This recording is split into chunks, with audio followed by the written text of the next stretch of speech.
Nurses of the week, and yes, nurses, not just one nurse. This is a group of nurses and a group of student nurses.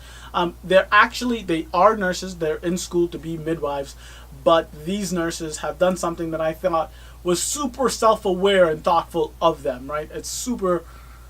Let's get to it. Let me tell you what happened. So we all know at the end of our nursing programs, when you graduate, it's the greatest day ever. And most of the time, most schools, and I'm pretty sure it's all nursing programs that I've at least witnessed to talk to people that's been to, you have to give back. You have to. A lot of the nurses give back a gift to the nursing program, nursing to the school, right?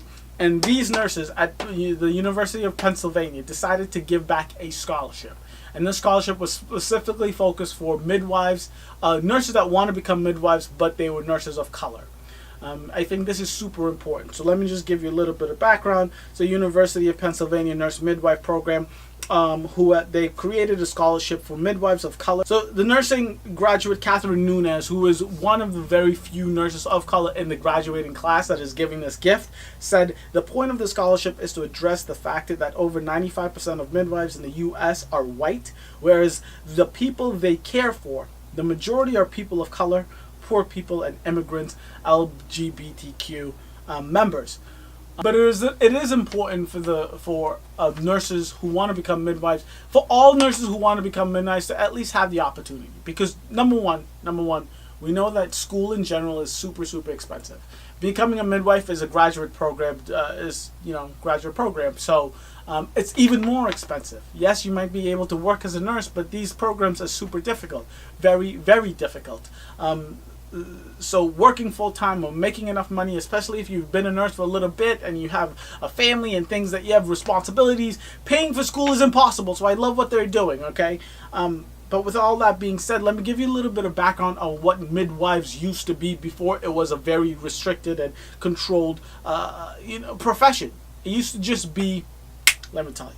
So this was originally a common practice among black and immigrant populations, but a stigma around home births discouraged people from communities of color from going into the field. As the natural birth movement gained popularity in recent decades, it's created a racial imbalance in the profession that still exists today. So what I was trying to say is that yes, black and brown people used to do this all the time. Being a midwife was just something that they used to do, and it was less restricted. But then they also, on top of the fact that it was less restricted, and I'm happy that it's more restricted, being a midwife is very serious. No, you're not only just taking care of one person, you're taking care of two lives at that moment. And in that moment of time, when things go bad, things can go really bad really quickly. So I am happy about the restrictions and the focus and the education needed to become a midwife. That I'm all for.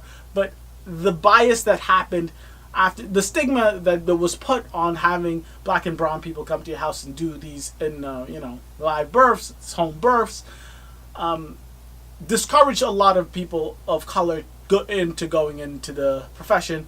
Now that being home births and all of that stuff has resurged and it's popular now, there's a huge increase in people who want midwives, but people of color that want to go back into that profession can't, because the price just to start the education process is astronomically high. So I love this. I think, yes, you guys deserve it. University of Pennsylvania, congratulations, number one, on graduating through that program. Love nurse midwives. You guys do awesome work.